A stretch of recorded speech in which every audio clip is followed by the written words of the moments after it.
again, this is just a little snapshot just to illustrate how complex and actually how beautiful this particular detector is. There are many, many layers as a particle. I mean, just this little pie that you have here of a cut through of the detector. And you can see there are many types of detectors that a particle travels through and allows us to either, you know, to find some tracking, accurate tracking, to find out whether we're dealing with electromagnetic particles, to find out whether we're dealing with hadronic. And then if that, you know, typically muons kind of, you know, just go through this, we have a load of muon detectors that then allow us to identify those in another layer of detectors. It's really like an onion of many, many, many layers. And actually, the size of it is, like I said, rather impressive there.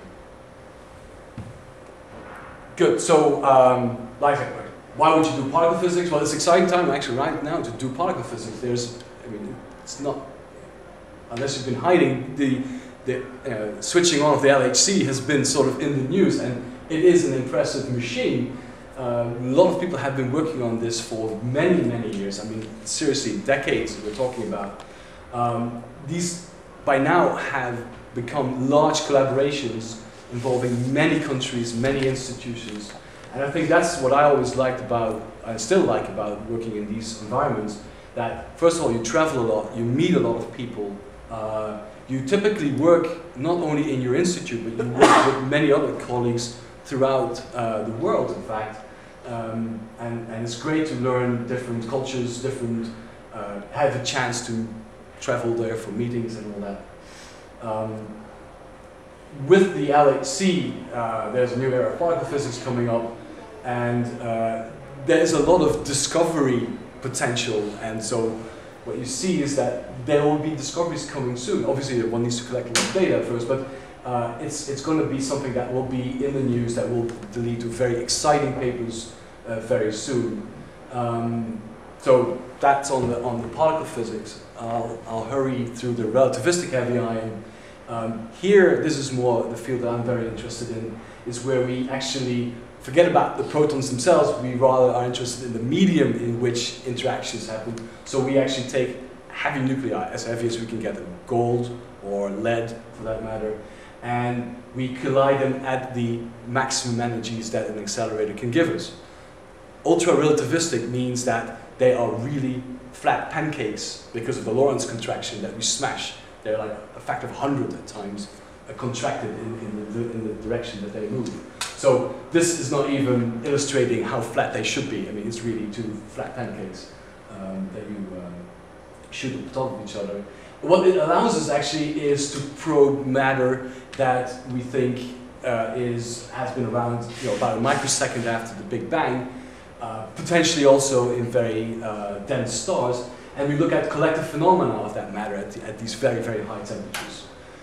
There's the STAR experiment at Brookhaven, which has already been online since 2000, has already collected an impressive amount of data, and has in 2005, together with all the other experiments, Phoenix and Brahms and Phobos, there were like 4 experiments there, published a number of papers where they indeed saw an indication that there is a new phase of strong interacting matter that behaves like, you may have seen these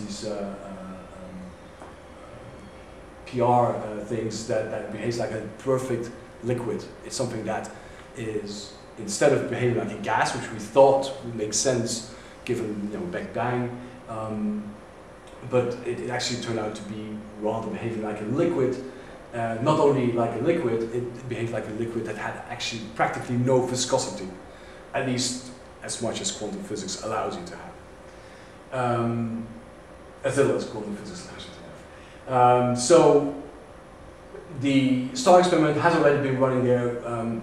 One has indeed already established that there is a phase transition. What's happening now, which is interesting, especially with LHC coming online, where energies obviously are even larger, is that at the RIC accelerator, we are now going to actually lower our energies. We are going to explore this phase diagram where we've seen a phase transition. Now we want to know, so where does that switch off again? So there's an interesting development where this experiment and this accelerator is now looking at lower and lower energies, doing systematic studies of what happens, where do we see these signals that we've seen in the first half of last decade, where do we see them switch off again?